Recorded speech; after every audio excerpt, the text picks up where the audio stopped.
वहीं हरियाणा आम आदमी पार्टी के प्रभारी सुशील गुप्ता ने हमारे संवाददाता रवि कालीरमन से खास बातचीत की है और इस दौरान उन्होंने आदमपुर उपचुनाव को लेकर के बीजेपी पर हमला बोला और एसवाईएल पर भी अपनी प्रतिक्रिया दी।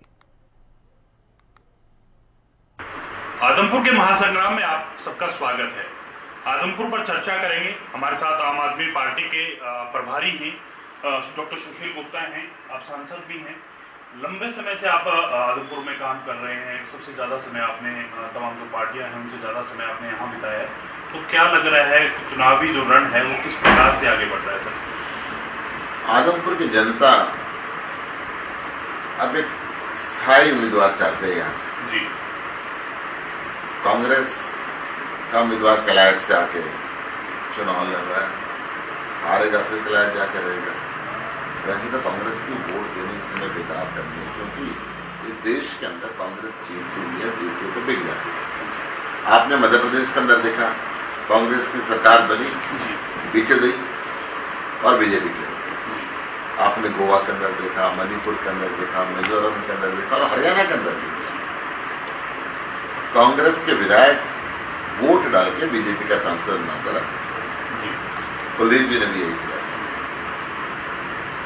जहां तक बात है बीजेपी की,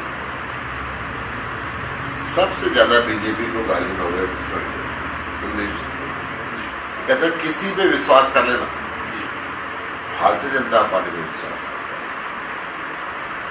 भव्य विश्वनाथ जी की वीडियो अगर मैं आपको दिखाऊं तो वो कहते थे आज तक के इतिहास में जितने मुख्यमंत्री आए सबसे गंदे मुख्यमंत्री मनोहर लाल खट्टर हुए, परंतु 200 करोड़ रुपए का ईडी के केस से बचने के लिए भारतीय जनता पार्टी में जा मिले, उन्हीं से जा मिले जिनको पानी पी पी के गालियां देती है। आदमपुर की जनता ये भी कहती है कि कुलदीप बिश्नोई जी विधायक रहते हुए नहीं रहे। कुलदीप बिश्नोई जी से मिलने के लिए दिल्ली जाना पड़ता था। भव्य बिश्नोई जी तो अमेरिका रहते हैं, क्या उनसे मिलने के लिए अमेरिका जाना पड़ेगा? स्टैंडर्ड से आम आदमी पार्टी का उम्मीदवार, वो यहाँ पैदा हुए, यहाँ बड़े हुए, यहाँ पढ़े, यहाँ काम करे, 24 घंटे लोगों के दुख सुख के बीच के अंदर। तो चुनाव स्थायी और अस्थायी लोगों के बीच के अंदर, जो स्थायी यहाँ पे रहते हैं, आदमपुर की जनता चाहते हैं उनके साथ रहते हैं।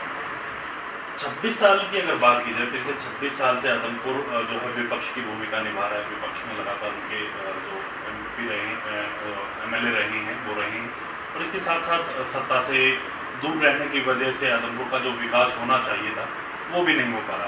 तो अब आप तमाम जो गाँव में घूम रहे हैं, कौन सी मूलभूत सुविधाएं जो हैं आदमपुर के लिए जरूरी हैं, कौन सी सबसे ज़्यादा समस्याएं जो लोग हैं आपसे मिलते हैं तो बताते हैं कि आदमपुर की ये सबसे बड़ी समस्या जो है ये है और उनको इसका निदान सबसे पहले करना चाहिए?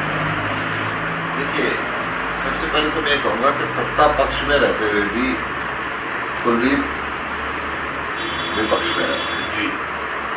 कांग्रेस की सत्ता में रहते हुए भी वो विपक्ष का काम करते रहे, और भारतीय जनता पार्टी के अंदर भी ऐसा ही होने वाला है, क्योंकि बीजेपी के लोग उनको एक्सेप्ट नहीं कर रहे। अभी तक वो कहते थे मैं मुख्यमंत्री बनूंगा, अब तो विधायक बनने की लड़ाई है, मंत्री बनने की भी नहीं है।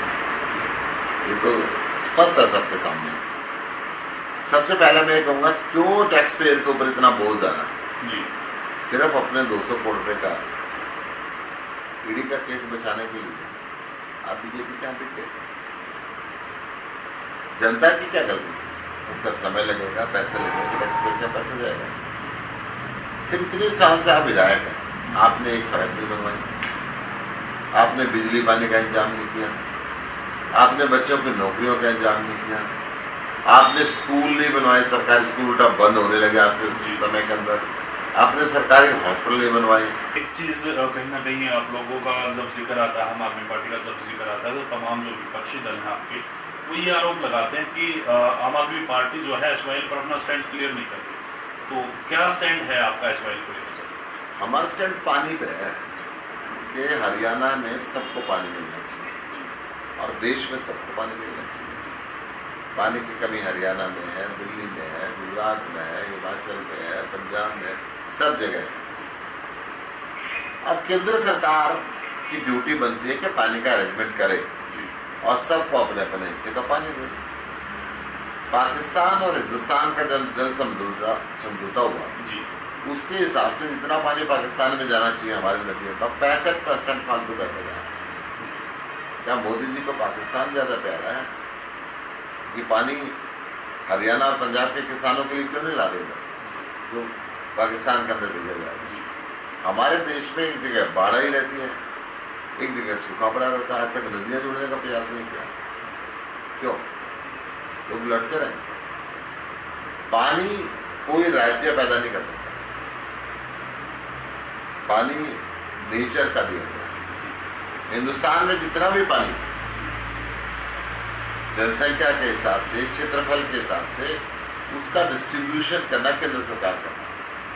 अभी हरियाणा पंजाब की मीटिंग हुई, केंद्र सरकार ने कहा तुम मीटिंग कर लो, हम तो नहीं। सुप्रीम कोर्ट की तरफ से मध्यस्थता की बात की गई थी, केंद्र सरकार मध्यस्थता करे तो नहीं करी ना, केंद्र सरकार बैठे नहीं इसमें।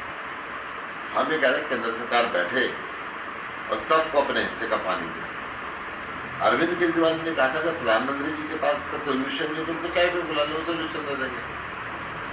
हर चीज का सोल्यूशन है, परंतु ये दोगली भाषा बोलता है। भारतीय जनता पार्टी के लोग और कांग्रेस के लोग पंजाब में जाके बोलते हैं एक बूंद पानी नहीं देंगे, और हरियाणा में ये दोनों पार्टियां आके बोलते हैं सारा पानी लेंगे। ये बात नरेंद्र मोदी को बोलनी चाहिए, क्योंकि पंजाब और हरियाणा देश के प्रधानमंत्री के लिए तो एक ही है ना जी, तो अपना स्टैंड क्लियर करें। शुक्रिया सर बातचीत करने के लिए। तो ये थे मेरे साथ डॉक्टर सुशील गुप्ता, आम आदमी पार्टी के प्रभारी हैं और सांसद हैं। इनकी तरफ से बिल्कुल साफ कहा गया है कि अगर हरियाणा में अगर सत्येंद्र सिंह को अगर वो एक मौका देते हैं तो 2024 का ये गेटवे है। 2024 में आम आदमी पार्टी की अगर सरकार आती है तो हरियाणा में दिल्ली की तर्ज पर काम किया जाएगा। कैमरामैन राजेश के साथ मैं रवि कालिरवन, हरियाणा न्यूज़, आदमपुर।